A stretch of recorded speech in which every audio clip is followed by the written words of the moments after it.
Welcome to Sea View Circle, our recap podcast in which we review our favorite television shows and movies of the past, present, and sometimes future. And along the way, we wax poetic about vintage styles, trends, or anything else that is grabbing our fancy. There's a hair on my microphone, but whatever. There's a hair on his microphone. So we are currently covering season 2 of Knots Landing, which is the longest running nighttime serial of its era, and it is currently available for you to stream right now on several platforms, I believe. Now, in each of our podcasts covering season 2, we have been focusing on different characters. The first one we focused on Abby. She's the newcomer on Seaview Circle. In the second episode, we focused on Kenny and Ginger. And today's focus is going to be Karen. But here's the weird thing. Doug and I have been, talking about this. We've been planning our coverage of this season. We realized Karen, although she is sort of like the moral center of this show, especially in these first 3 seasons, she doesn't really even have a storyline for herself in season 2. Right. She's kind of like plugged in with other people. With everybody. Yeah, she's plugged in with everybody, but nothing of her own, like in season 1 when she had the David Crane situation and Let Me Count the Ways, or when she found out she was pregnant and Small Surprises. These are all things that happened to her that she had to sort of deal with for herself.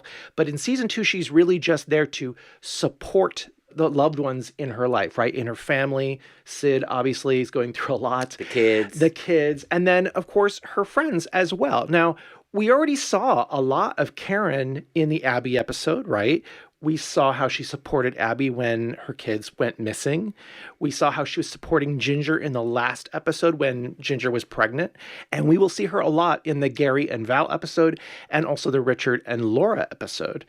But for today's focus, we are going to see, what Karen does as a mother to her 3 children. You excited about it? Yes, I'm super excited. Now, I will say that we will also be touching on Sid's relationship to the kids as well. But I think you and I sort of agree that Sid doesn't always have the best approach when it comes to parenting. Yeah, I don't know. I'd say to you it was, and we'll talk about it a little later, knowing some of the backstory of what was going on in the show as well, whether that affected the writing for his character. I would say there's something going on there because we do see sort of a shift in focus in his character, and we will get to it eventually, either in this episode or in the Sid podcast. So we're not going to necessarily touch upon every single episode. We're going to focus on really the 3 episodes centering around the Fairgate children. That is episode number 6, step 1, episode number 8, which is Scapegoats, and episode number 15, which is Man of the Hour. We sort of talked about that in the last episode as well. Now, why are we both wearing red? Well, if you guys have watched this before, every time Karen is wearing red, the redometer goes off. And this she time wears around, red a lot. She's wearing a lot of red. She certainly is. So we are going to let the redometer kind of count as we go along. We're not going to actually reference it every time in the podcast, but you'll just hear it dinging. This is the homage to the redometer. This is the homage. And then if there ever is a scene where we're not really covering it because it's really more about another character, we'll still bring it up so you can see the redometer. We want to get the ultimate count by the end of this particular podcast. But before we get into all that, don't we have a letter from the sack? Well, of course we do, Doug. Now, I wanted to give a shout out to both Stephanie and Val over on YouTube for providing us in the comments of our last episode some really good detailed information about what happened to Kristen after she went back to Dallas, after the events in Kristen. It's pretty interesting if you didn't read it. One thing kind of comes into play a little bit later on, so I'll reference it when we get there. Now, we also received a comment over on Spotify from Soft Spoken, who commented on a lot of our season 1 episodes as well. Soft Spoken states, Kenny was always a jerk. He was a jerk from day 1. And when he manhandled Ginger, we see the real Kenny. What do you think? Well, I do have a soft spot for Kenny because I love Kenny. Yeah. Even though I know he's a jerk in the show, but I don't know. Again, like we were talking about the Sid thing a little bit about the writing. I have to say in this season, the writers are going in on these Knots Landing men. They are making them very unlikable. I mean, not a single one goes unscathed, as we will continue to discuss this season.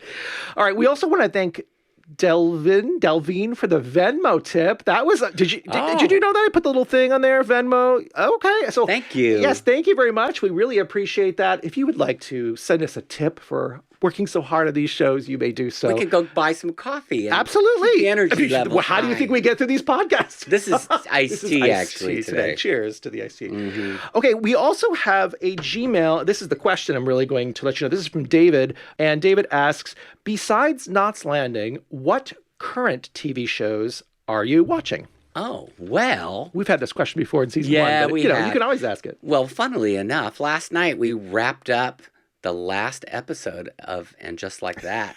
So we've been watching What did you think about that? It could have been a little bit more definitive, I guess, for an ending. It was weird. I feel like by the third quarter of that show, we were like spending all this time with these characters that we don't even know. And I'm like, this does not feel like a series finale. So something was going on there. Yeah, it didn't feel like a finale, really. But I guess that they did tie it up in a little bow in a way. So you can surmise what you want. I'm not going to say anything because I don't want to be a spoiler. Right. It's just on last Well, by night. the time this is edited and comes out, it'll be like 12 days ago. Well, and because we're watching HBO Max, we were watching The Gilded Age. Finally. Everybody was saying, God, you guys would love it. And so, yeah, we're at the beginning of season 1. Enjoying it. I love the costumes. Oh, my gosh. And the characters are great. Cynthia Nixon's in that one, That's too. right. So we're just going right from And Just Like That, right into... From Cynthia Nixon to Cynthia Nixon. From Cynthia Nixon in Sex and the City 2025 to Cynthia Nixon, Sex and the City in 1882. Yeah, it's perfect.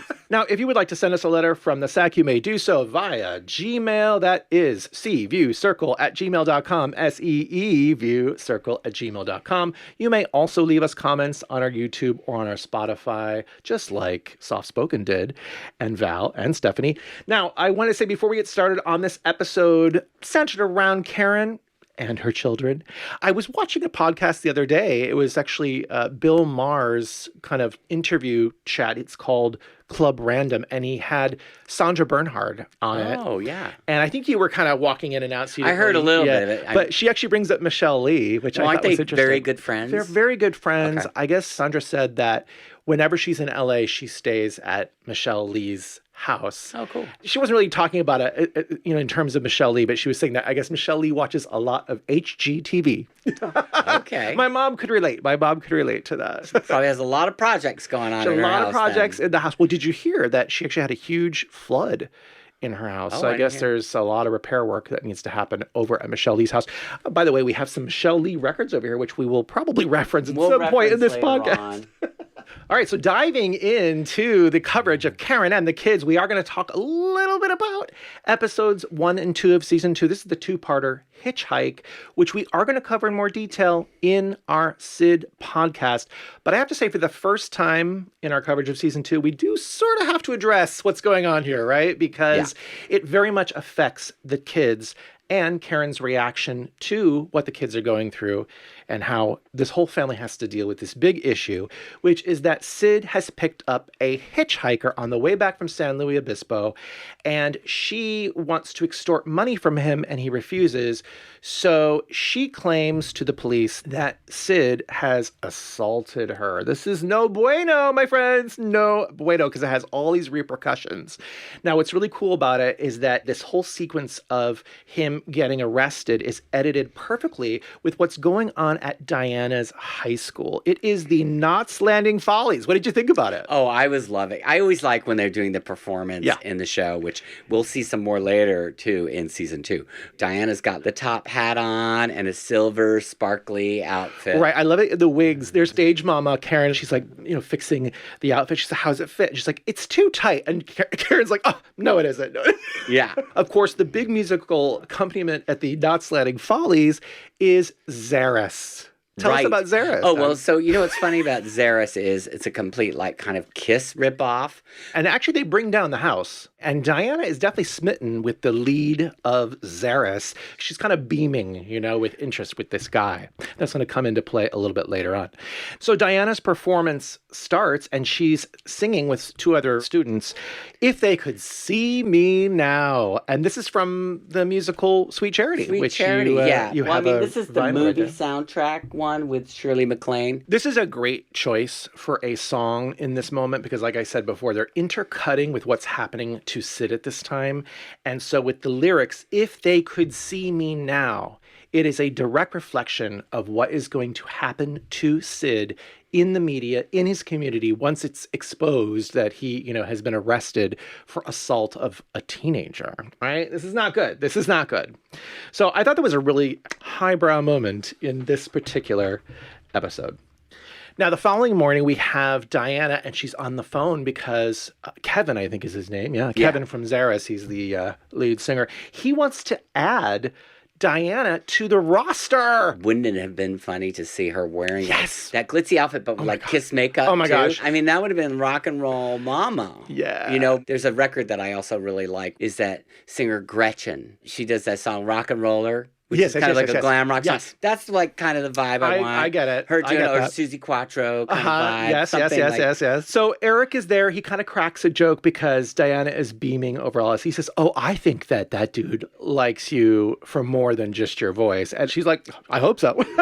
Yeah, she seems like she's not that bothered. She's excited. She's excited. She doesn't care. So Sid comes in, and now he's already been detained and released on bail. He and Karen are going to talk about the situation in a little bit more detail during this breakfast, but he also takes a moment to ask Diana if she ever hitchhikes. And Diana says something like, "Oh, I may be crazy, but I'm not stupid." Yeah, but wasn't there a reference to, I remember in the season 1, she said she hitchhiked. Yes. Maybe that was very last year. Yeah, it's very last year. It's very Diana last year. You know what I mean? She's growing up. Isn't she old enough to drive, though, now? She is. Yeah. So then maybe that's what, you're not going to hitchhike unless you're under 16 or you don't have a car. So. Now, we have some other things going on with the other children because they're all affected by this news. It actually hits the papers, so everybody's talking about this.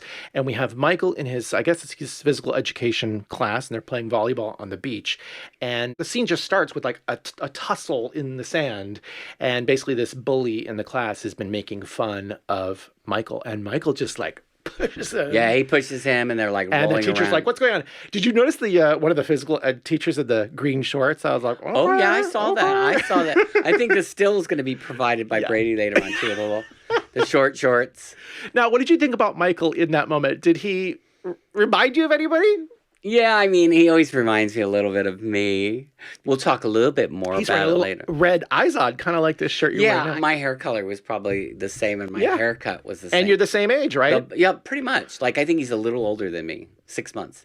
These episodes really remind me of growing up in the Valley at that time. There's a lot. It's like weird because not only do I recognize the locations half the time, but then just the fashions and everything are like, oh yeah, he's got some it's like a nostalgic. It's definitely OP and yeah. Karen even too. She's wearing those like chenille little sweaters that the girls would wear. I remember tugs the heartstrings. Yeah, all it sure does. Sure does. Now this scene is foreshadowing for what's going to come later for this character, but at this time we just think that he's upset again because people are making fun of him. And Eric is also getting some of this as well because when Michael comes back home, by the way, we talk about those knee socks. Oh, the knee socks are like insane. I remember those though. I still wear them sometimes. He wears them. I would. So never. Eric's like, "What's wrong with you?" Because you got this big scratch, and he says, "I don't want to talk about it." He goes in, and then this is still that episode where, do you remember, cousin Olivia, who just arrived with Abby, is repeating everything that everybody says, remember? Right. And so she's repeating whatever Michael's saying, and he's all blowing up, and then Sid's there, he's like, "What's going on?" And then Eric's trying to downplay everything in front of his father to not make him feel so bad, but when he's kind of pushed, he finally has to ask, "Why did you have to pick that tramp up in the first place?" Yeah. And Olivia repeats the line. Yeah, why did you have to pick up that tramp in the first place? I thought it was really, really funny. It actually was very effective, I think. Again, this is maybe, I don't know what the Broward meter score is for this episode, but these are moments that I felt were actually really well handled because it gives this sense of dread for the family. Now, how is it affecting Diana? Yeah, so Diana, they show this one scene where it's, young Helen Hunt again. Yes. At the locker, talking to the other girl. Is it Brandy or? No.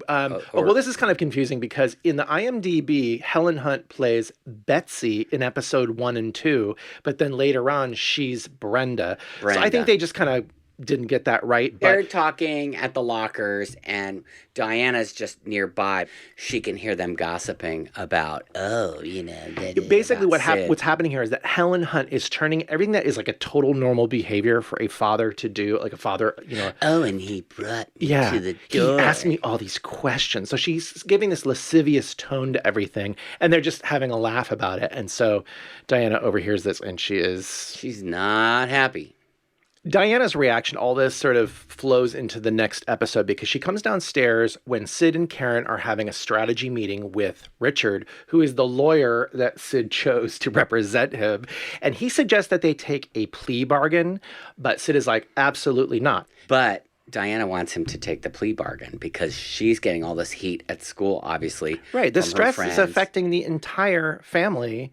And I think Karen in this moment, too, is kind of upset with Sid's short-sightedness in all of this, right? So she wants him to select a different lawyer and fire Richard because he's not doing a good job. We'll talk about that in the Richard episode. So one thing I wanted to say about this scene, you really see Diana, she's wearing more makeup this season. She looks fantastic, and we just see her growing up before our very eyes. She's blossoming. Now, later, Diana goes to the auditorium to maybe rehearse with Zaris or work out these details, and she sees there's already another girl up on she's stage. Been replaced. Because you know what? Gosh. Her name is Mud. Yes. What this guy says is, hey, listen, we're trying to get gigs outside of school, and your reputation is not going to help. So not only is she not in the band, but she also ain't going to probably hook up with Kevin anymore. Now, disappointed, Diana blows up at her father when she gets back. This is in front of Karen and Abby. She says, why did you have to pick her up? I don't understand why my father was riding around with a teenage chick in his car. This whole thing is sick. We're all sick, and we're never going to get better. Never. Ever. Here's the thing. As the daughter of the person who did this, she can't really understand why he might have done this. And so that's why he has to then go upstairs to explain it to her, right? He says that, listen, I saw this young woman not much older than you in trouble, and I felt I needed to step in and help. And he says something like, I don't know if I were to see that again, knowing what I know now, would I have the courage to do that? I think he also says something to her like, and it's not your reputation that's going to be ruined. It's mine. Yeah, he says it's going to be a lot worse for me if this goes to trial. And in fact, he says it's going to get a lot worse for everybody before it gets any better. So he's really asking for her support in that moment and to sort of clean up that selfish behavior, right? Buck up and stop being such a childish egomaniac. Yeah. And I'd say Diana is heated in this moment still. We do have a rodometer moment that is not in any of those scenes that happens later on. This is when Karen and Sid are joining the new lawyer, Sam Lesser, to sort of scope out the scene of the crime.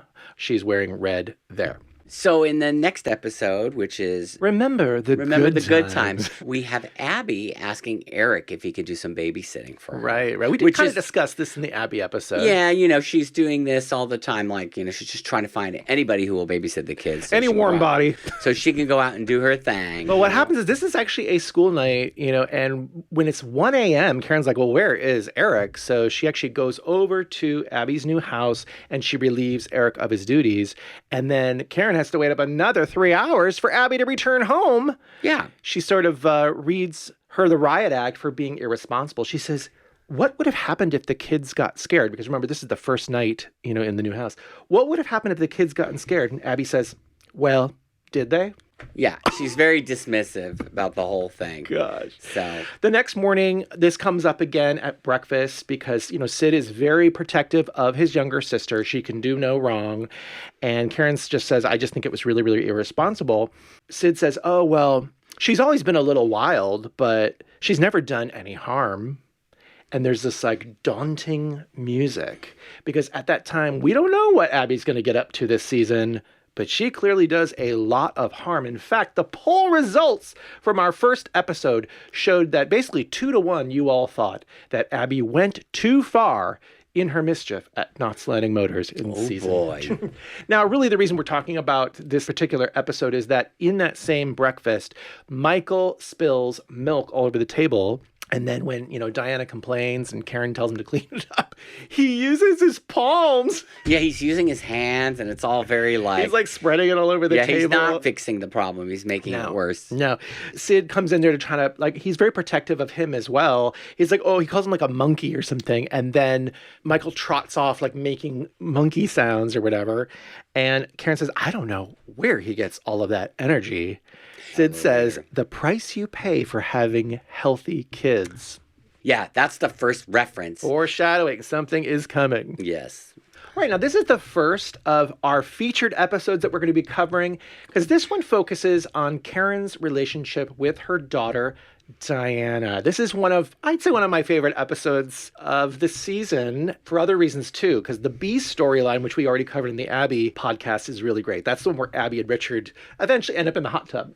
Yeah. So this is full of a lot of really great stuff. The first scene, though, takes place, we're pretty sure, in Venice, right? Oh, yeah. It's definitely Venice Beach, or it's that border between Santa Monica and Venice. We have Diana and her 3 friends roller skating. This is Ellie, played by Wendy Jo Sperber. Yes, who we know from Bosom Buddy fame. We have Danielle, who I'm afraid I did not get the actress's name. And then we also have Helen Hunt returning as Brenda. Now, what's interesting is that we have some archetypal characters here. Ellie's a little bit more down to earth, right? She's the smart one, I would say. Then you have Danielle, who's the fast and loose one. Well, she acts like she's fast and loose, but then you quickly realize that she's not. They're not quite as experienced as they say they are. She's a talker, right? Like she's trying to play. And Helen Hunt's character is trying to be like Danielle. Yeah. So they really are they're still quite young, all of them. Danielle says that she recently hooked up with some dude, and Diana wants to know all the details. And so she shares with her that he licked my eyelids. Yeah, I said, oh, God, Danielle is such a great sex coach. Yeah, don't go to Danielle for sex talk, for sex coaching. Oh, my God. She should not be a sex therapist.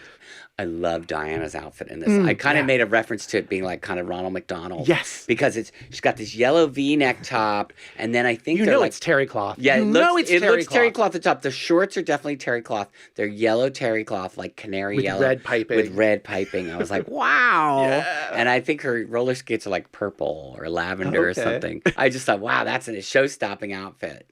So when they're having lunch afterwards, I think specifically Brenda is kind of pushing Diana to take things to the next level with her boyfriend, Bobby, who we've never actually heard about before this particular episode, by the way. The group of boys shows up, and he's there. Bobby asks Diana out to go to the basketball game on Friday night, but after all this talk from the girls, I would say it's peer pressure. Let's be honest. It is peer pressure from these girls. And in a way, they're all trying to like push each other to get experience so that they can get the details about the experience so that they know what they're in for. Right. It reminds me very much what it would have been like in, say, junior high school. People like talking like, oh, that person slept with so-and-so. And like you're sitting here going, oh, yeah, really? I would say that Diana is influenced by this talk because when Bobby asks her to the basketball game, she says, why don't we just skip the game altogether and go back to your parents' house? Because I guess they're going to be Well, he mentioned that his parents are gone.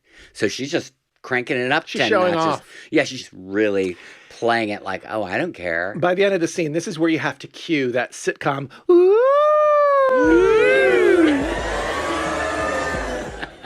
Back on the cul-de-sac, we have a classic moment from Knots Landing that everybody can remember. It is Val and Karen and Abby in the back, and they're doing aerobics on the floor like this. Oh, my God. And it's hilarious. And then they tilt up and they do like the bicycle upside down. To be quite honest. It's a great moment to show the character of Abby because she disappears and comes back out eating food while they're all like having to do exercise. And then Richard comes in, so there's that little moment too. But the reason we're going to talk about right now is because it is setting up the big focus of this episode, which is the ERA benefit, right? So Ginger's there. She's doing some posters, and she's going to be the stage manager. And Karen is prepping her body because she's going to be doing dancing. This thing on the ground. No, she's doing it. Yeah, Karen is exercising because she and Diana are going to be performing in the ERA benefit together. It's very much like the Brady Bunch episode where Carol and Marcia perform in the talent show at the high school. That's called The Show Must Go On, which I believe is a line that is later mentioned in this episode. All right, later in the Fairgate living room, we have Karen working out the patterns, I guess, for the costumes.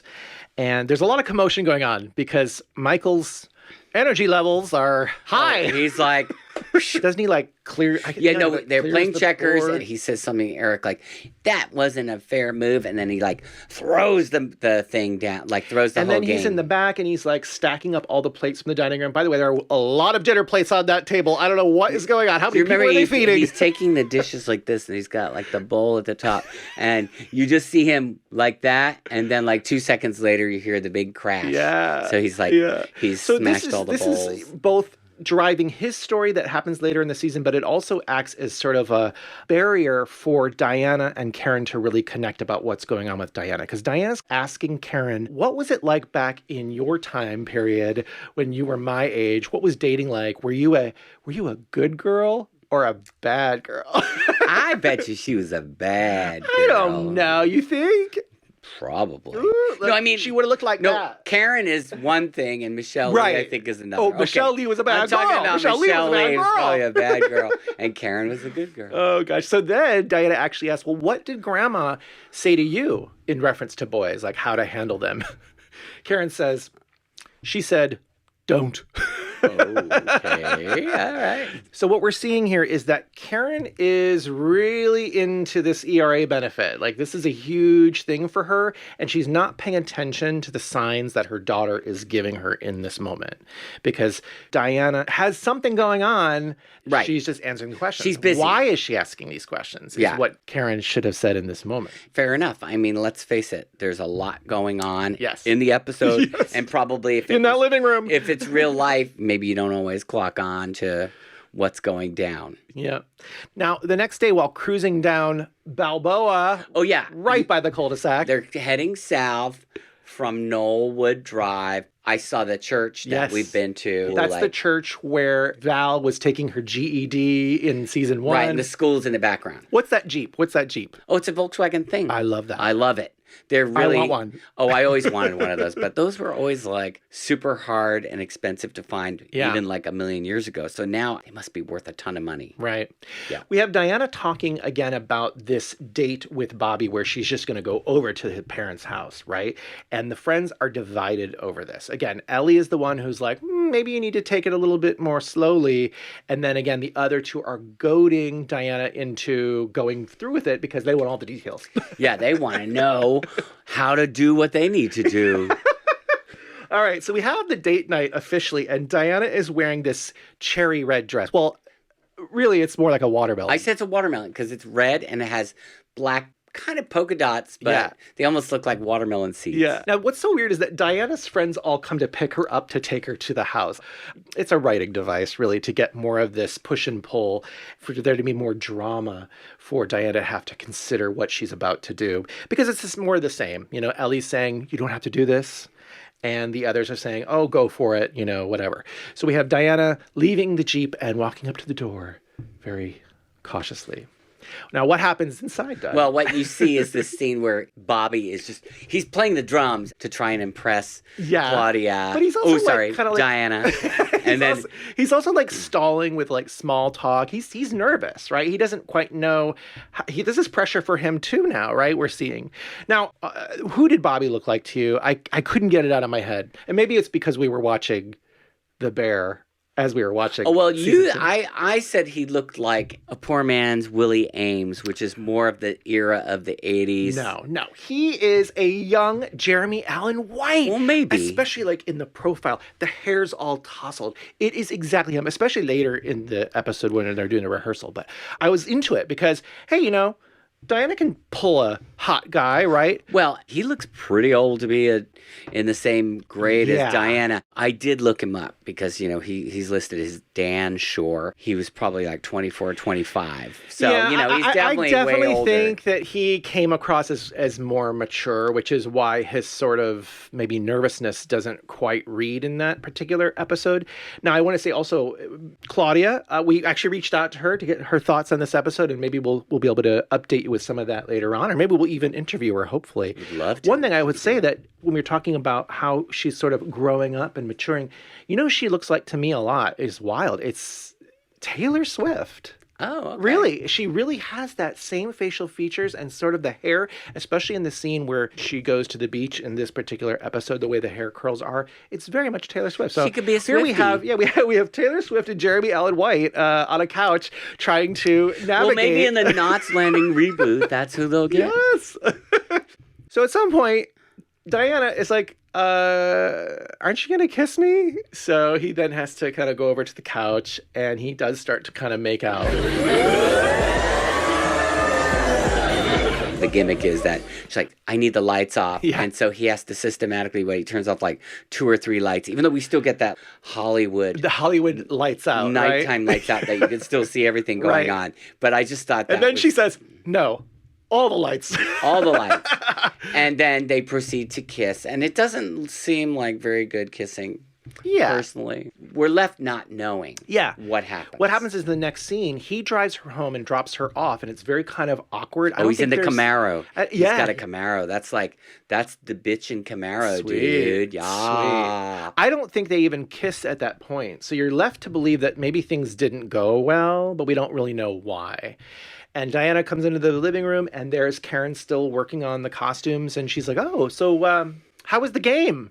Yeah, and she's like, what do you, like, she doesn't even know what she's talking about. And then I think she just says, I need to go to sleep. I'm tired. I have to go. Yeah, I got to go to bed. Now, what's funny is that Eric then comes up, knocks on the door, and says, Brenda's on the phone. She already wants the details. Does Brenda live nearby? Like, can she be stalking her, maybe? Like, looking out the window? Maybe. So Diana doesn't want to talk about it. So you can tell, like, the way the focus comes in on her, the camera. She is in deep contemplation about what just happened.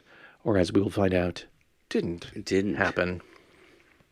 All right, so the next day, they're sort of half-heartedly practicing the choreography for their number in the living room. And Mama, Karen, is in total Broadway dance mode. Now, of course, she was a Broadway actress, Michelle Well, I mean, Lee. that's when you can see what a pro she is in all of this whole episode. Yes. When it has to do with the Broadway thing. Like, I love it. I love it. Yeah, I think it's just great to see. I love that they allow the different actors to shine, in their certain ways. This is great because you can see that Diana is just not interested in this at all. She says, this is stupid. This is a waste of time. What does Karen there was say? that. I think Karen said, your mother brought the house down. And then, like, Diana with said, this number. Yeah, in the Depression. And something like that. Like, really, like, snotty. Yeah, it's good. Diana. We're at the beach. This is where she really, I think Claudia Lano really looks like Taylor Swift. We have Diana's friends there. They all want to know the details again. And Diana just disses them. And then for some reason, Bobby shows up as well.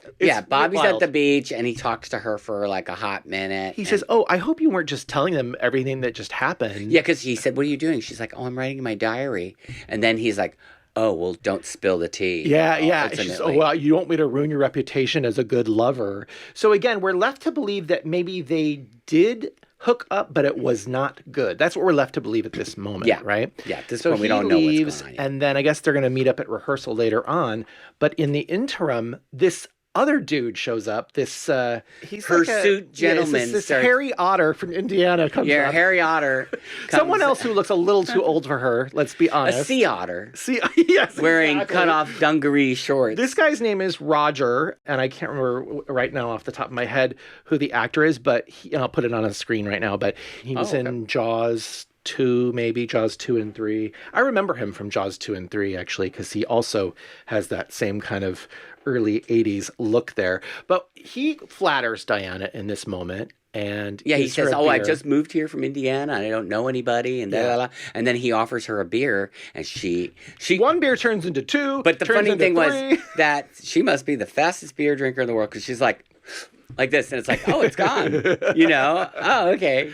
We cut back to a little bit later at the beach, and they are hammered pretty much. They can't even stand up. And they left their trash. Yes. I was like, that is not cool. He offers to take her to the rehearsal, which she is now late for.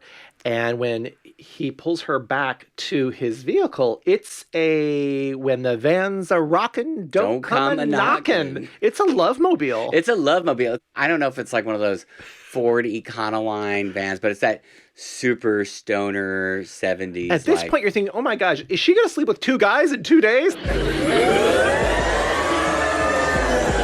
I thought it was going to turn into like a Cheech and Chong thing where like the smoke's coming out of the back of the van. She sees what's going on and immediately she's like, oh, hells no, right? So she takes off. And now they cut to the rehearsal. And I think Karen is there wondering, where is Diana? And I think she even asks She sees Bobby. He doesn't really reveal any information. He says, I saw her at the beach. This is that scene where we have all that craziness in the wings going on, all these different rehearsals going on. Again, this would never happen. The puppet show, ventriloquism. Yeah. The ventriloquist. We have Engelbert Humperdinck over there. The dancers going. The dancers dancing to the Nutcracker. It's a lot. It's a lot. Yeah, it's a lot. Now, we flash over to, suddenly it's nighttime, and Diana is driving home drunk. Oh, we just see, from the I beach. thought that was interesting because she just rolls on up in the car, and then she like gets out, and immediately Sid and Karen are there, and Sid goes, you're drunk. I'm seeing her going, yeah. How do you know she's drunk? Yeah, we're chewing through the story here to get to the point real quick on that one. I love it because he says to Karen, he says, that girl needs a really good talking to. And Karen says, yes, I think I should speak to her first. Sid says, yeah, that's what I mean. Yeah. I don't know. This is another one of these weird things. Sid! We'll talk about the Sid later, but with regards to the character, it's like, what's going on? Yeah. Now, I will say there is a lot going on in this episode. Again, we have the Richard and Abby stuff, so maybe they're trying to chew through these scenes, because I would say the next scene also felt a little weird because you have Karen going up after Diana to kind of see what's going on. You'd think this would be like a longer scene, but really all it is is Diana saying, I don't want to be a woman. It's too hard. It's too hard. And that's it. It's like, don't you think Karen would have said something more? Yeah, I think that could like, have what's been wrong? Like, what opportunity happened? for that. Maybe it was a longer scene and they cut it because there is so much going on. Yeah. I do think it's funny because this is a sharp contrast from what she had said in an earlier season 1 episode. Remember where she felt that her room was too childish and she was pulling the stuffed toys off of her headboard? I still see those stuffed toys though above the bed. There. They're still there. So the next morning they're at breakfast and Diana has a hangover. And I just thought it was funny because her hair is like really like wide and styled. And she's like, So Diana asks, hey, listen, I'm sorry, whatever what happened last night, but can I still be in the performance? And Karen says, of course. She's delighted, of course. Yes, of course. Are you kidding? You think that a stage mama Karen wants to miss this performance? Absolutely not. No. Now, meanwhile, in the background, Hyper Michael wants pancakes. Pancakes. He needs to feed that ball of energy that is just growing inside him. I need the pancakes. We should have made pancakes. I could make pancakes after this. Let's have pancakes for dinner tonight. That'd be fun. We could have pancakes. We can do it. Okay, so now we go to the auditorium. We have rehearsal again. This is like the last final rehearsal. And Bobby is very sweet in his approach to Diana, but she kind of dismisses him a little bit. And it's kind of sad because I think this is the last time we ever hear from this guy ever again, which is weird because in the following scene, when Karen and Diana are getting ready for the performance, they're in the dressing room, you know, she actually tells Karen that she and Bobby are in love with each other. They really are. She said, I'm really in love with him and he's in love with me. If that's the case, how come we never see Bobby ever again? Justice for Bobby. Come on, bring back Bobby. Yeah, he looks so cute in that scene, that last scene where he looks like Jeremy Allen White. Now, let's go to the dressing room. This is great. We have Diana, who she looks like, now she looks like somebody else. She's looking very much like Fanny Bryce, funny girl. Yeah, Barbara totally, Streisand. She's got like, you know, the eyeliner and like the hair is done, that kind of a look. So we got a lot of musical references. Now, wasn't in this that particular... when I looked up that song that they're doing? Isn't that song from Bye Bye Birdie? Yes. Interestingly enough, I did note that Barbara Streisand had actually played in that on Broadway, original not in the cast, movie. Yeah. In the movie, it was like Anne Margaret or somebody who did that. But anyway, I just thought that was kind of, I don't know if that was a hidden reference. Just kind of interesting. This is a really great scene, I have to say. I love the setting of the dressing room. And again, we have this moment where Diana, you know, says like, Mom, like, I really need to talk to you. And when she says it's about Bobby, you know, we didn't go to the basketball game. We went over to his parents' house and we were there alone. Karen says, yeah, this is not the time we got to perform. And Diana's like, yeah, oh, of course, the show must go on, right? And Diana just basically breaks down and says, Mom, you have been so preoccupied with this show, but I've been trying to talk to you about something that's going on. So she says that they were alone together, but they did not sleep together. She said that they both didn't know what to do. Right. She said he felt like a stranger all of a sudden. Yeah. And so I think the thing is that what she's revealing to Karen here is that she's been struggling with the decision of whether or not to sleep with him. And she really could have used her mother's opinion through all of this. The crux of this is when Diana asks her mother, what if there's something wrong with me? What if I'll never feel ready? And I think it's great here because that vulnerability finally breaks through to Karen, who's so preoccupied with her dance moves that she's thinking in her head probably. She says, don't worry about it. Like, listen, everybody has their own journey. You have to take it at your own pace, and you just have to be true to yourself. And so they have this warm moment where they hug, and Diana even has to admit how much she needed her mother through all of this. And so they hug again. And then we segue. Then we get the great performance of a lifetime. To Ms. and Ms. Fairgate. Yes, with the makeup, very much like Marcel Marceau. They are doing Put on a Happy Face. And I have to say, oh my gosh, what rehearsals? They didn't need any rehearsals, apparently. Yeah, they were smashing. Because they smashed it. Choreo is so succinct. This Bob Fosse choreo is just fully on display. I really enjoyed that. And it was great because it was like just the ending of the episode is just the performance. Here we go. And then it just finishes. It's great. I have to say, this is a highlight of the season for sure. Good job all around for everybody. And again, there being that secondary storyline going on as well. It's a really good back and forth. By the way, we failed to mention that for that episode, the writer was Lorraine Desprez, and the director was Kim Friedman, who actually has directed quite a few of the Knots Landing episodes in season 1 and season 2. Moving into the next episode, which is episode 7, Breach of Faith. We're not going to talk about Karen in this episode, but we do want to mention that the redometer goes off at the barbecue. Oh. When she talks about the barbecue being the social event of the season. Okay, now we're going to move into Scapegoats, which is the second of our featured episodes, really right back to back. We have an episode written by Tim Maskler and directed by Gabrielle Beaumont, okay? The first scene, we wonder, is there a burglar in the house, right? Because Sid and Karen are awakened. There's some noise in the house, and they head downstairs, and they find that Michael is pacing in the living room. WTF, what's going on? It's a little weird. So the next morning, Eric kind of confirms to Sid what Karen is surmising, right? Because Sid says, oh, he's just sleepwalking, which to me is like, isn't that a problem? I would be more concerned. Well, whatever. Sleepwalking or whatever it is. It's weird. I guess Karen is she's looking for the underlying issue, what's going on. And Eric says, oh, yeah, he does this all the time. He just gets up and starts walking. He says he's awake, though. Yes. So he's not sleepwalking. So Sid tells Karen to relax. He's fine, but Karen is not so sure. Now, we go to the next scene with this storyline, and it's an art class. And we have Michael painting this drawing, and then what happens? He spills paint on his classmate's painting, which is not cool. Right. It looks like he's doing it on purpose to me. It doesn't look like an accident, really. Yeah. So this dude's like, what's going on? And then the dude comes over to his painting, which is all weird. Oh, by the way, I want to mention, this is one of the paintings that I did in art class. I was a little bit older than Michael. It looks very much like one of the paintings in the Fairgates house. Yes, too. which is why I brought it out. Picasso-esque. It's a Picasso rip-off, really. Yeah. And there is also one, I believe, in the foyer at the Fairgates on the slide. Hopefully I pinpointed it right there.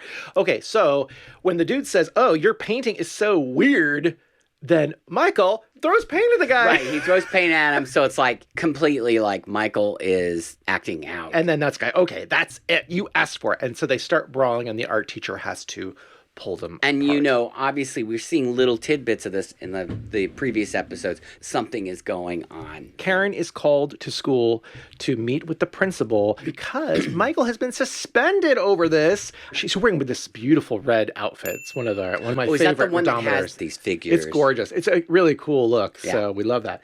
Anyway, the principal just can't be bothered. The phone's ringing nonstop, and it's like some of the calls seem really superfluous. So Karen is a little perturbed. And when she asks the principal, what do you suggest? The principal says, oh, well, we could put him into a learning disability class. And Karen's like, what? Not my son. She says, do you even look at his test scores?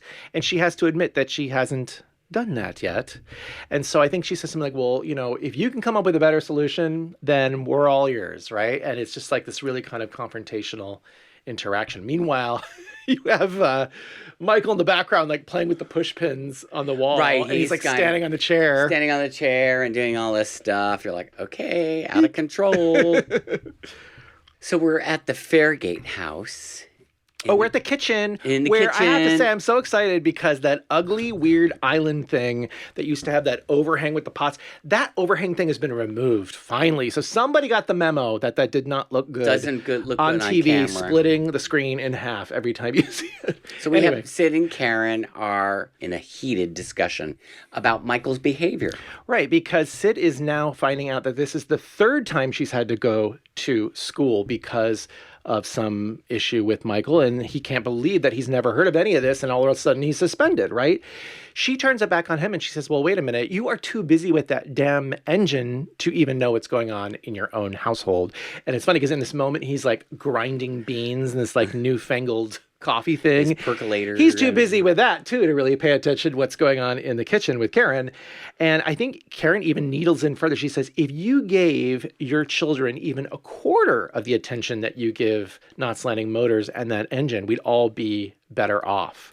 Well, and we keep noticing what's been going on with Sid's character is that he seems to be brushing everything off all the time anyway. In each of those episodes, He it's is not like burying his head in the sand thinking everything's going to be fine. Everything's just going to work out. Everything's fine. Everything's fine. And he blames Karen for putting too much pressure on the children. And Karen's just like, I can't believe you're throwing this on me. Why are you throwing this on me?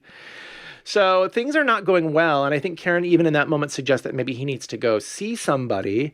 And Sid says, no, can we please try to handle this in a more simple way first? And so he tries to have a father-son talk with Michael. And he says, when I was your age, I also didn't fit in at school and, things were tough. And he just kind of flattens it all out and says, oh, just be yourself. It'll all work out. It worked out for me. Meanwhile, Michael's probably just like, fidgeting. And, yeah, because he even says in that conversation, he's playing basketball in the house, and Sid tells him, please don't do that twice. In the house. Don't and then play he does it a minute later. Don't play ball in the house. Don't play ball in the house. Brady Bunch.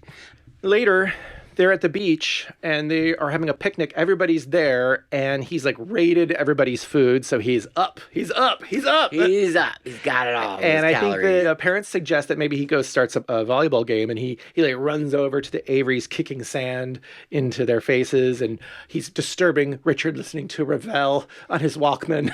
He's like, come on, play volleyball. So they all play volleyball, and pretty quickly we can see that Michael is playing too aggressively. He knocks Olivia over, and then Sid gets really upset. He's like, oh my gosh. So then he starts to kind of see, okay, this is definitely bigger. Actually a problem. Yeah.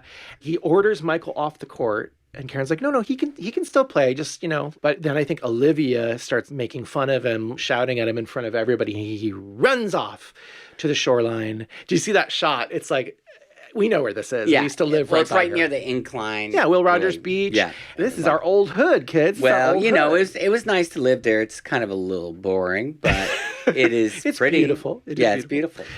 So Sid runs after Michael, and Michael finally kind of breaks down. He says, I really tried to stop. I really did. He says, what's wrong with me, Dad? I think it's a really, really nice shot they did facing the ocean of the two of them in silhouette. Kind of raised the brow meter score for me a little bit with that there. So the following day, they're going to see the therapist, and they're in the car. Isn't it Michael who says something like, only weirdos go to the shrink? Right. I think he has a friend maybe who also goes to the shrink. Yeah, so he's a little freaked out about going. We see Karen wearing a jacket and a tie, which I think is a really good look for her. But I wonder if she's trying to do that to show equal footing with Sid in this situation. Why? Because he was wearing a dress? No, because they don't agree with how to handle this situation. I think if they're going to go see a professional, she wants to have as much footing, I think, as he does. And you just know that this dude is going to probably side with the man in the relationship, right? So I guess the therapist has seen Michael, and then he's in the waiting room tearing up magazines. Yeah, he's just sitting there like everywhere. Vogue magazine, Sports Illustrated. That poor Vogue. So inside, the therapist asks if there's been anything going on in the household that might have started this behavior. And Sid has to admit that he had had that legal trouble earlier in the season. There was that court situation. And Karen says, yeah, I wonder, did you ever talk to Michael about that? Did you ask him how he felt about that? And it's like, what do you mean? I'm not going to ask my 12-year-old son about that situation. It's inappropriate. And Karen's kind of nervously laughing through all this. She has to admit to the therapist that they fight a lot, she and Sid. Yeah. Right? And so that's when the therapist asks, well, do you both even want to be here? And they don't agree. Sid doesn't want to be there. Yep. And so the therapist says, okay, well, if you guys aren't both on board, then I can't help you. And he sends them home. I thought that was cool because it's showing a real world situation. It's not just like, oh, it's all perfect, like it's going to work out. Yeah, I agree. I think in essence, this storyline is a good through line throughout the season. They did a good job. It didn't feel rushed at all. It bubbled up very nicely, where other storylines maybe do come and go too quickly. Yeah. Anyway, so they pick him up out of the waiting room, and it's just like a war zone. It's very embarrassing, and Karen has to clean up. Yeah, she's cleaning up after him a little bit. And then back at home, Sid's trying to figure out another way to deal with this. And so he suggests, well, why don't you come to Knots Landing Motors with me tomorrow, and, you can help me work on the engine. And he's super, super excited. But Karen overhears this, and she's like, why did you do that? She's like, is this your solution? And he says, well, yeah, like this is going to be good for him. He's really, really excited about it. And Karen says, you're not addressing what is going on here. And she kind of needles him. She says, you're not addressing this because you're afraid of what we're going to reveal about Michael, or are you afraid of what it's going to reveal about us? Right. So this is a little bit heavy episode. Really, yeah. And he actually flies off the handle. He says, well, at least when I'm hanging out with Michael, I won't have to listen to you nagging. Right. And again, this goes back to this whole thing I was saying about the Sid character in this season.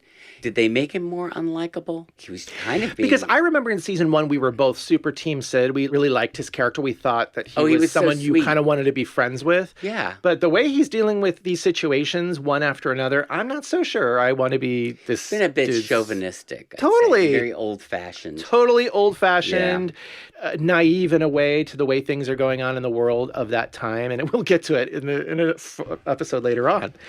So anyway, he takes him to Knots Landing Motors.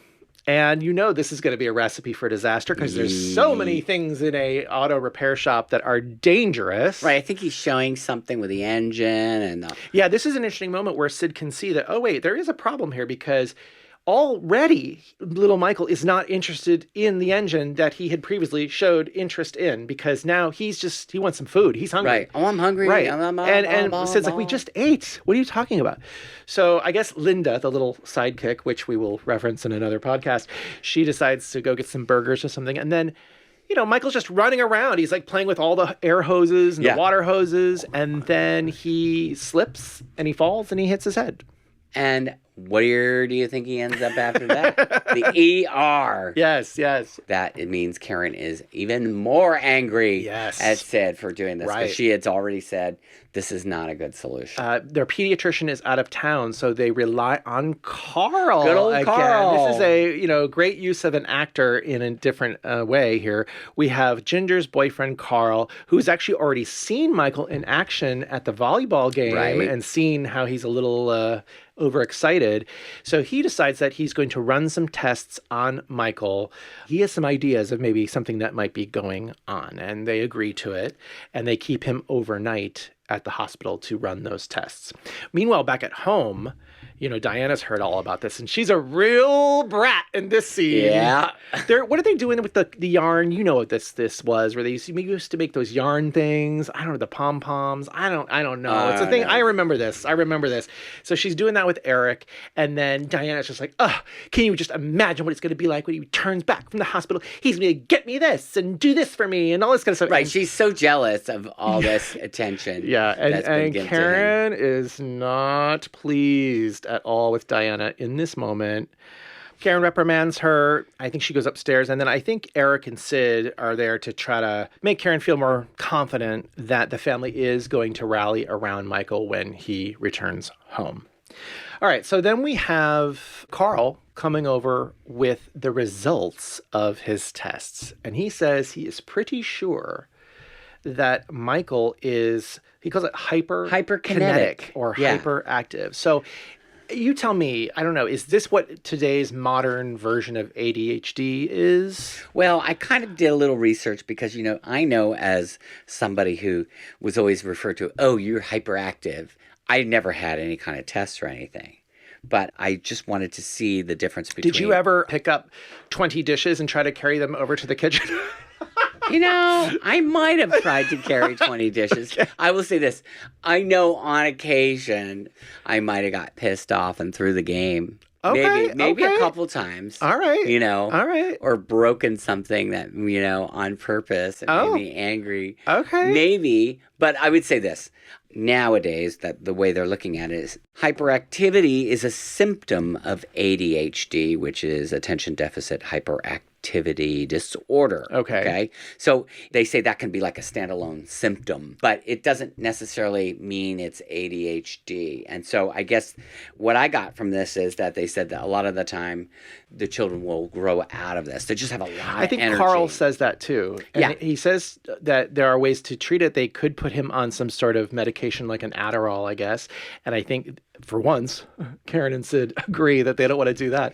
So Carl suggests, well, maybe if you tweak his diet, it might lessen some of these symptoms. And then the other thing that they really want to do until he grows out of this is they want to just wear him out. Right. Now, the only thing that I was going to say when I was reading up about the ADHD versus hyperactivity, I still feel like in the show, what they were portraying with Michael's character was a little bit more like an ADHD. Yeah, because he's having trouble concentrating. Right. He's having Whereas like the normal hyperactivity, I can relate to a lot of those things growing up. I certainly was like, one of those kids where it's like, I'm bored you should see sometimes in the podcast when we're talking and I go on and on and on. He's over there ripping up paper, throwing it into the wastebasket. He's twiddling with his hair. Walking around in a He's walking around in circles. Okay, I don't want to make fun of this. It's actually a very serious thing. It actually, Carl says to Sid and Karen, this is going to be more intense than you even imagine, like this concept of wearing him out. You're going to have to be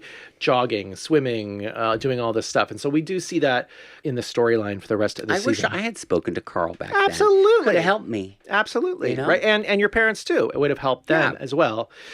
Now, as a denouement for this episode, we have Sid bringing up sort of this truncated new meal to Michael in the bedroom. And he's like, oh, this is it? This is all I get to eat? Anyway, Sid goes downstairs and he finally has this talk with Karen where they both agree that they've kind of been too hard on each other. Karen even admits that, yes, maybe she does put too much pressure on the kids, but that they really are going to need to stop blaming each other for the situation and they need to come together to help their son and work through this issue. What did you think about that scene? I thought it was a sweet moment to see them at least get on the same page. It might be one of the only scenes in the entire season where they seemed like they were in love with each other and wanted to help each other. It took a while to get there, but we got there in the end. Yikes. Anyway, so that is Scapegoats, the second of our 2 episodes that we are featuring. And we are going to carry on, though, with the Michael storyline in the next episode because in Family Matter... we have Diana finding Michael cutting up photos from her yearbook. Yes. Clearly what they're doing isn't quite working yet. Right. Well, he's still doing. Or at least Michael's not, he's not interpreting exactly what it is that they're asking him to do. They're asking him to focus on projects, which Karen's very excited that he's doing that and working so quietly and diligently. But that certainly was not the thing to do. Go through your sister's yearbook and tear up all the precious photos from her memories. And I think it was not so great that Karen just said, oh, you could just paste them back. Like it was not a big deal. It's like, you know what? If I was that age and you'd cut up my high school yearbook, I would have been pissed. And she is rightfully so. And she cannot believe that she is being asked to forgive this in that moment so quickly and that she's being yelled for something that Michael did. And I agree. In this moment, maybe this is maybe the worst moment for Karen this season as a parent. But she's also struggling with this. This is new to her as well. And it's a very delicate, fine line. I'm sure with any parent who has multiple kids, there's these moments where you have to kind of negotiate, right? The feelings, stepping on someone's toes. It's a fine line in this moment. Later, we have Karen and Ginger returning home from grocery shopping. They went to a health food store to get some of these foods for Michael's new diet that Carl had suggested. And no sooner are they unpacking these lovely little special health foods when Diana breezes in with an ice cream cone. Well, the ice cream man around there. Well, the ice cream man. She says she made this ice cream cone herself. She Okay. brought the ice cream into the freezer, which is a problem for Karen because she says, don't you remember? We all have to be more cooperative around Michael. We cannot have this ice cream in the house. And Diana is, once again, pissed off. She's I would be pissed. Just because he's on a special diet, why should she be on a special diet? She is over walking on these eggshells. She leaves. And then Karen shouts back to her, hey, I'm really getting sick and tired of you leaving when I am in mid-sentence. And Ginger's there listening to all this. And so she sort of commiserates with Ginger, who's going through her own issues. Karen says, gosh, I'm always so good at giving other people advice. I have great answers for everybody else but myself. Oh, Karen. You'll get through this. That often is the case, though, for many people. That is often the case, even for people who are counselors or therapists, right? Yeah, They're really sure good at is. giving other people advice, but they can never see what's going on. Usually their lives are a hot mess. But anyway, that's another story. All right, so later that night, we have Sid and Karen still sort of arguing about the situation. This is behind closed doors in their bedroom, and Michael just happens to be outside in the hallway listening to this. This is where Sid thinks that they are putting too much pressure on him in this situation. They need to just kind of let him relax a little bit because he thinks that if they show too much of this special attention, that Michael's going to feel like a freak. Yeah, and he hears that, and he will repeat that later on. Because the next day, now he's throwing the baseball against the wall. And Karen comes down again. Mom always said, Don't play ball in the house. So she's all ready to go jogging, right? Because this is part of the new regime of trying to wear him out. And he's like, I don't want to go. And that's when Michael reveals, well, I don't think it's fair that you have to do all this and that I'm putting the entire family through this and that you guys are all arguing about me. And Diana's pissed off. And doesn't he say something like, I don't want to be a freak? Yeah, I don't want to be a freak. And I think this is a really great opportunity for Michelle Lee to kind of show a sort of a gentler, more jovial side. She's really trying to downplay the seriousness of all this and just trying to encourage him. She says, we're all here to help you. And, you just have a little energy crisis, but in reverse. And Michael's just wondering if he's worth it. If he's worth it for all this trouble that he's putting his family through. And Karen I feel says, bad for him, too, because you got to think that must be such a big weight on your shoulders, Yes. especially when you're that age. You're that age and everybody in the family is on high alert of everything that you're doing and everything you're putting into your body. Would not be fun. And everybody has to get involved. Oy. So Karen says, listen, I don't give birth to second-rate kids. So they hug and they do end up going jogging. She says, why do you think I put on these dumb clothes? Which is another opportunity for our redometer to go off. Yes. He's wearing a red striped shirt. Red stripes. So we're at episode 13. Right. This is the loudest word. We're going to just touch on the Diana aspect of this. She is in the kitchen, I guess, when Karen is expressing to Sid the details of what's going on with Val's medical condition. So she's having a surgery to get rid of her colon cancer, the tumor that was found there. And there's a possibility that if they go too far with the surgery, that she might have to use a colostomy going forward. And Diana's there, and I think Karen asked her, do you know what that is? And she knows what it is. Yeah, she's like, I think so. But Karen can sense that she is worried about this. So then she goes up to her bedroom to kind of talk about it. It's a very sweet scene where Karen's just trying to reassure Diana that everything's going to be all right. But Diana does ask, well, if she has to get the colostomy, what is Gary going to do? And Karen's like, well, he's going to support her, He's going to change it. Oh gosh! No, in essence, that is what Karen is saying. I'm just being. She said, "I don't know what I would do if that happened to me," and she says, "You would get through it," Eventually, Diana kind of stops her and she says, I don't need your protection anymore.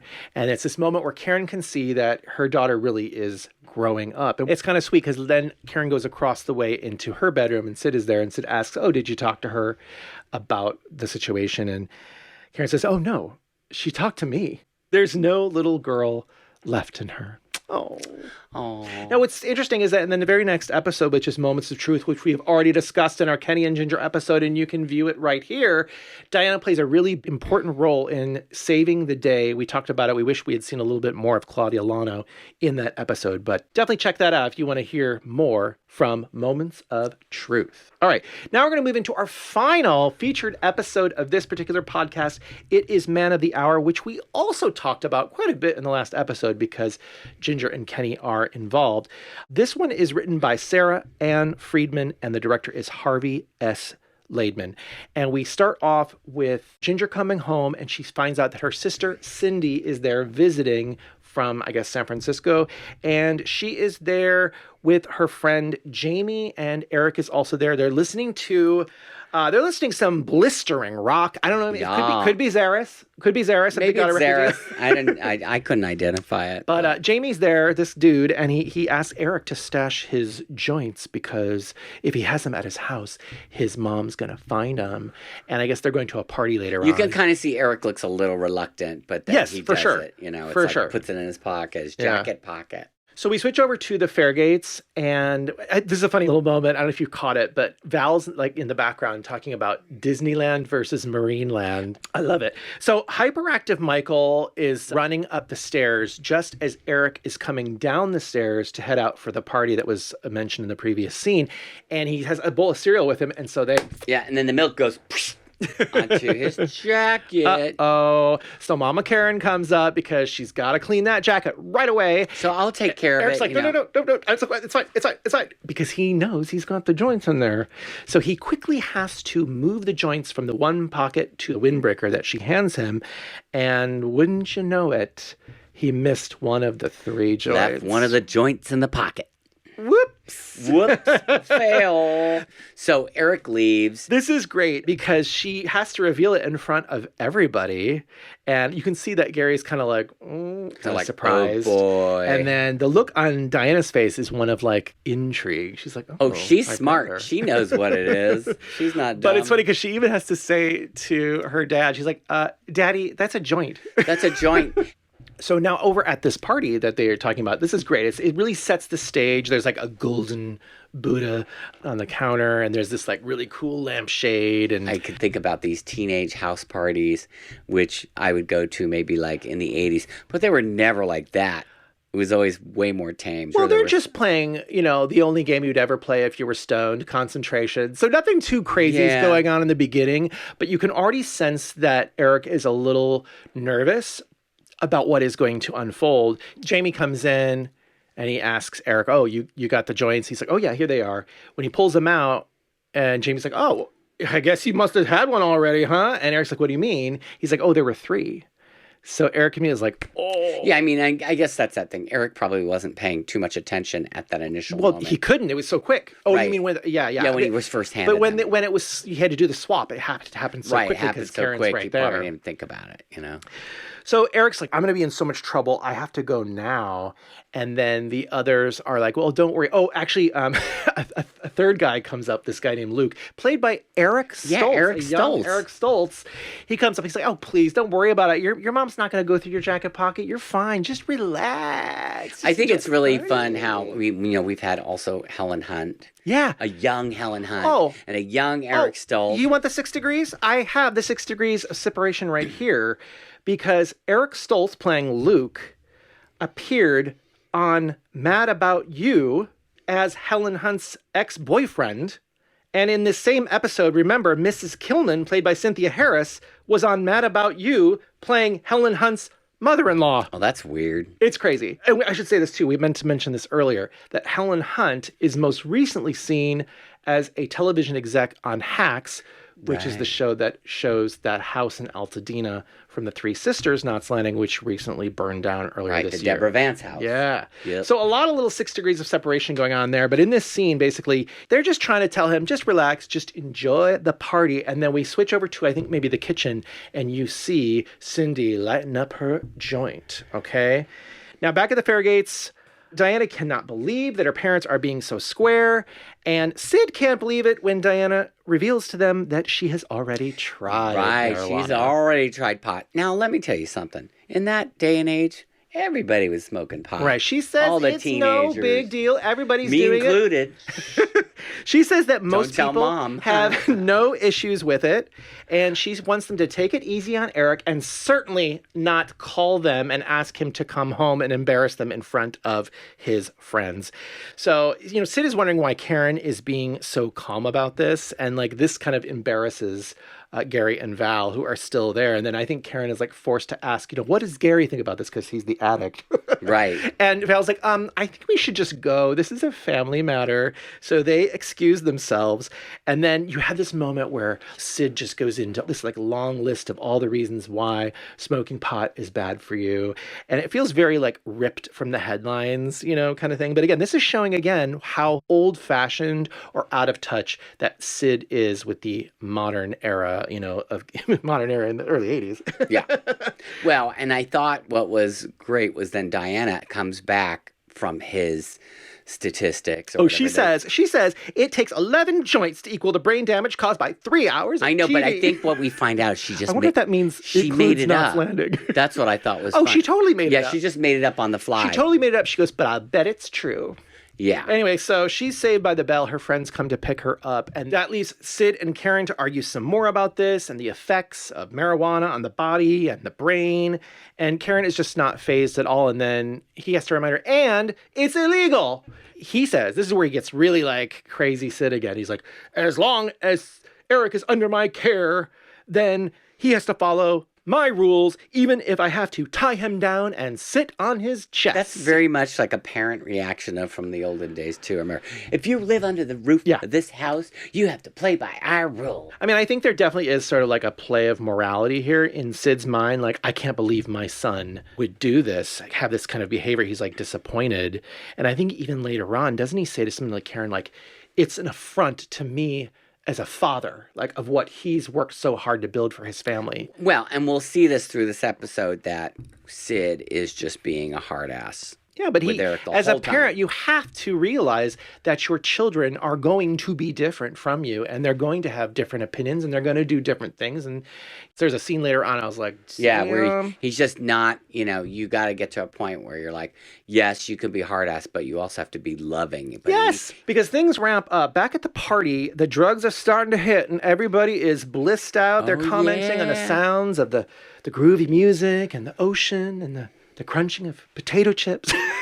Yeah. Except one person's not having as good of a time. No, Cindy's on a bad trip. It is revealed, I think, from Eric Stoltz that the joints have been sprinkled with some angel dust. Some of the joints were sprinkled with angel dust. Now, we talked about the angel dust in the last episode where you focused on how this was a very big thing in the news at the time. And actually, when Val and Steph reminded us what happened to Kristen after she returned to Dallas from Knots Landing, did you know that eventually she had a drug habit?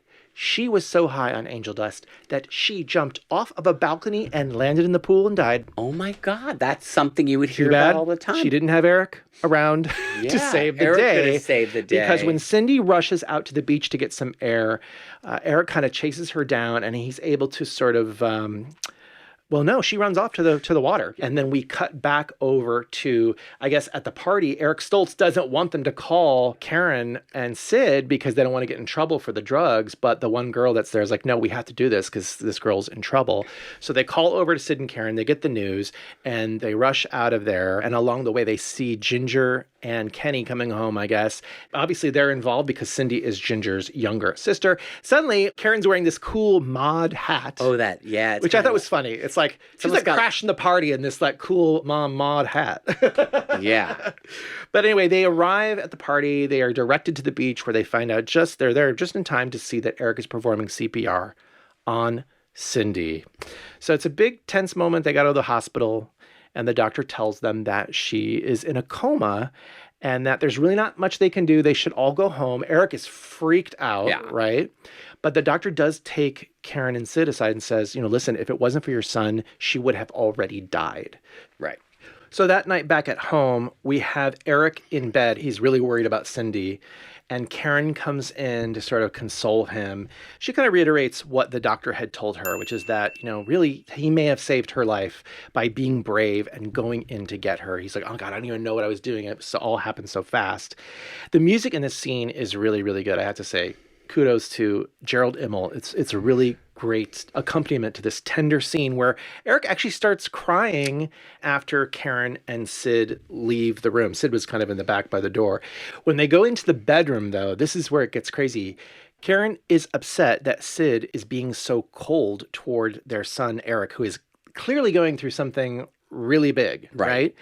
And this is where Sid says he sees this as a betrayal of himself as a father. Like, how could he do this to me but meanwhile, dude, you picked up the teenager and got in trouble for all that. Well, I know. Perfect. Oh my gosh. Perfect, Mr. Perfect. So Karen says, yes, but he saved a life.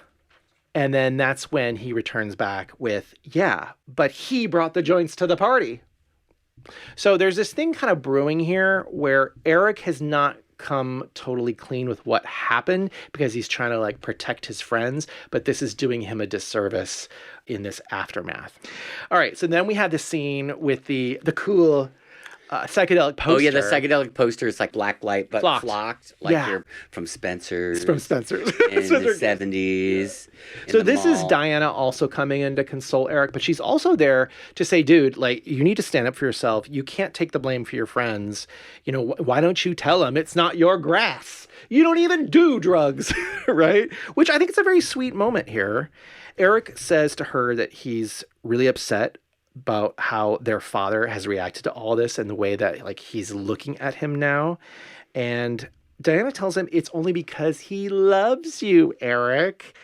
And so coming clean is going to help repair this damage. Yeah. But he's just not ready to do that yet.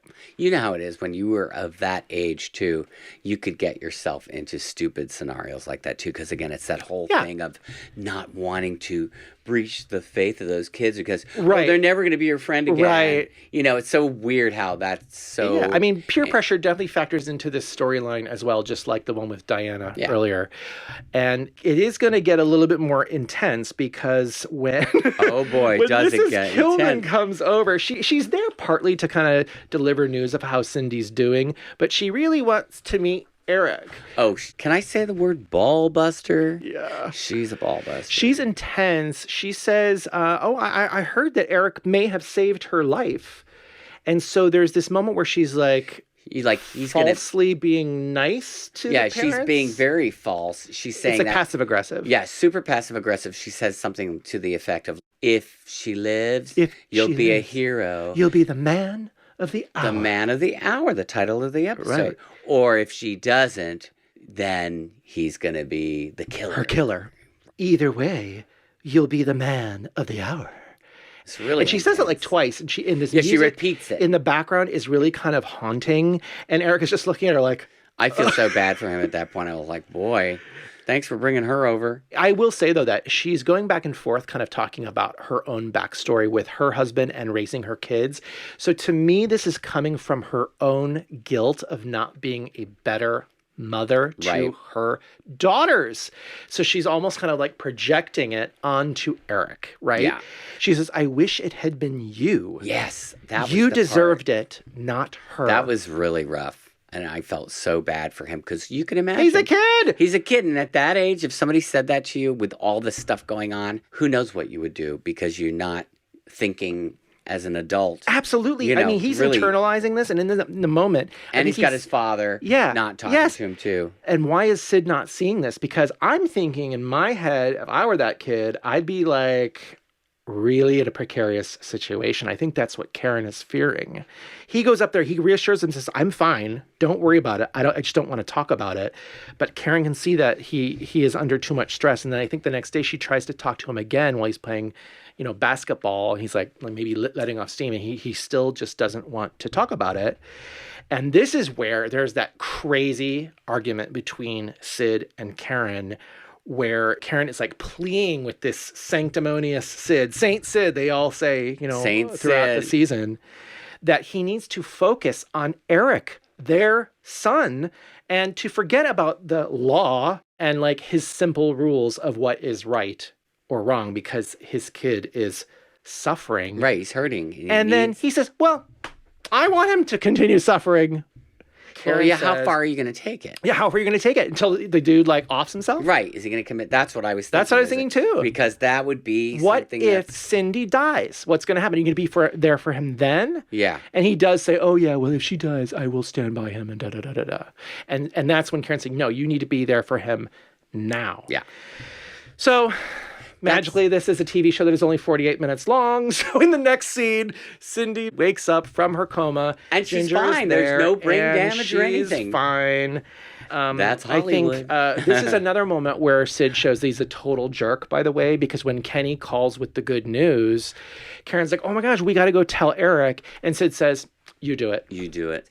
This character... assassination. It is a character assassination in a way, because...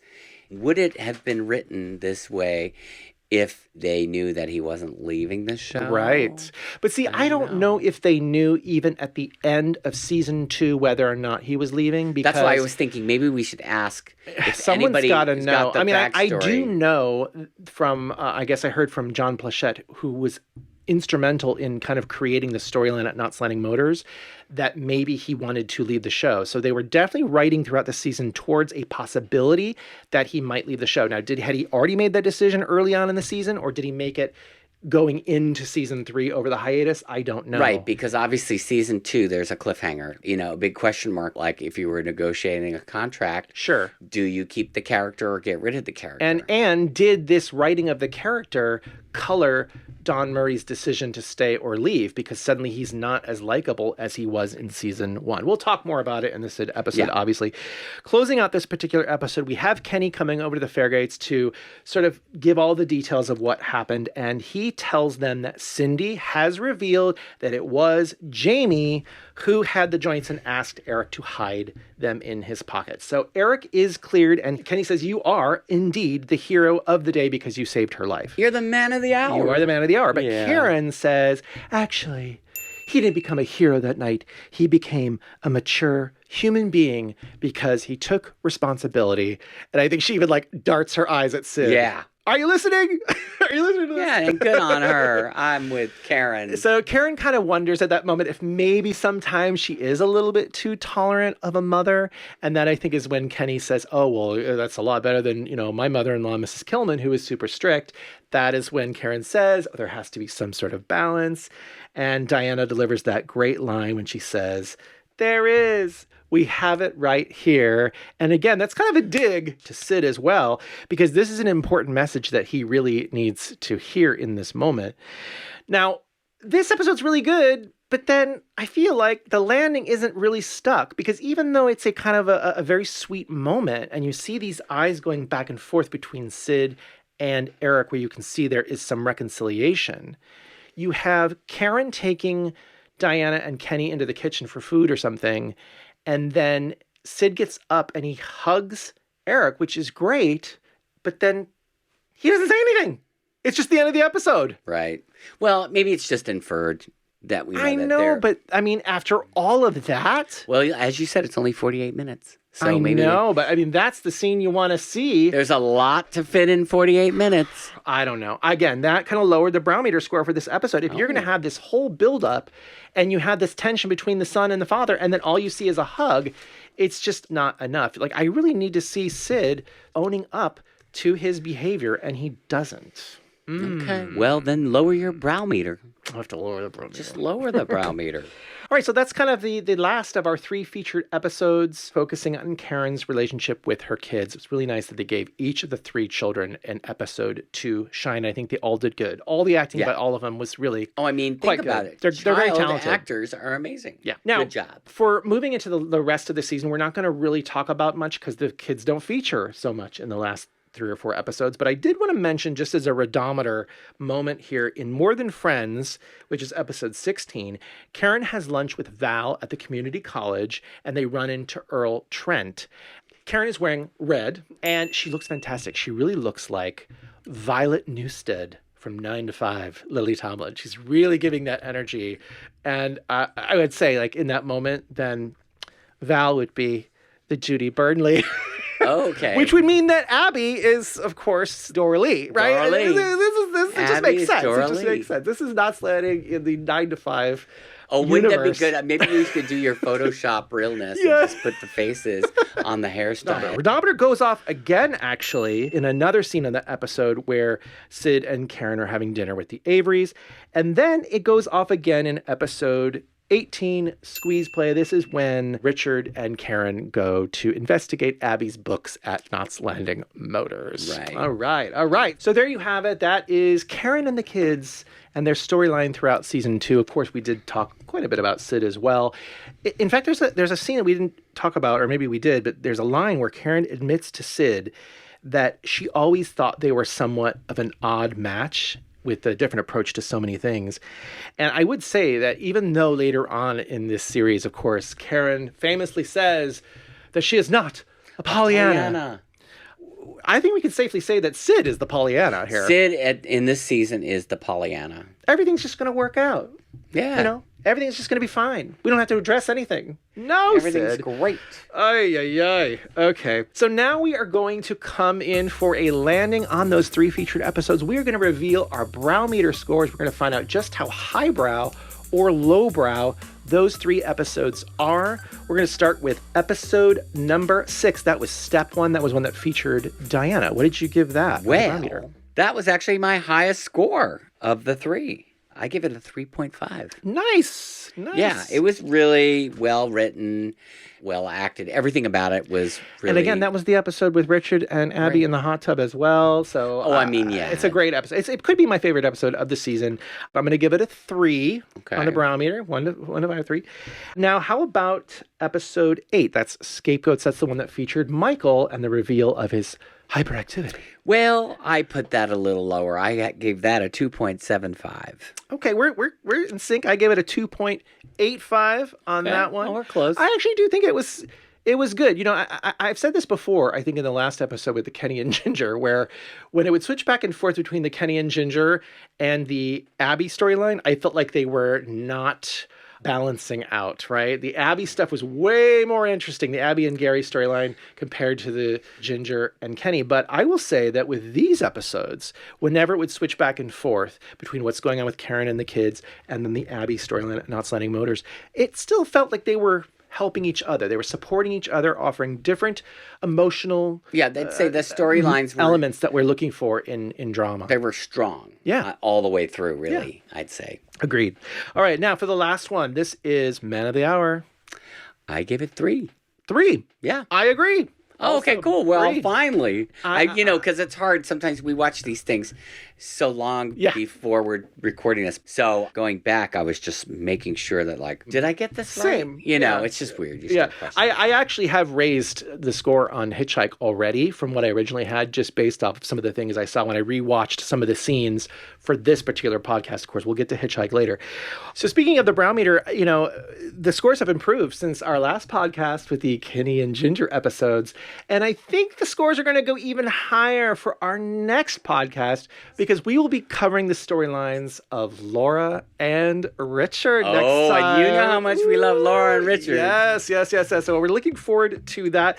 You know, again, probably about 2 weeks from now, you can expect that particular episode. But in the meantime, if you would like notifications of whenever the episode drops, you can ring that little bell there on And remember, YouTube. you can like us too. I usually do that at the beginning. Please. It doesn't take much, but it really helps us to just like comment. this. Let us know what you thought about these 3 episodes in this particular podcast. What was your favorite fashion, maybe? And hey, I just wanted to tell people, if you have friends, send them the podcast because, we really are trying to get to 1,000 subscribers. 1,000 subscribers. It's not kids. a lot. We're getting more and more every day. I do see it, so I appreciate it. But we need to will get to hit 1,000. a really good plateau at 1,000. And in the meantime, if you would like to support us in another way, you can send us a little tip on Venmo. We have our little airline there. tickets. Airline tickets are good too. Oh, I'll take an airline ticket. Gift cards. Just joking. Of course, you can also follow us on Instagram, TikTok, and Bluesky as well. All right. Well, we thank you so much for joining us on this very red episode. Day. This very red Karen and the Kids episode. And we look forward to seeing you again when we cover Richard and Laura. And until then, we will see you then back on the sack. Bye-bye.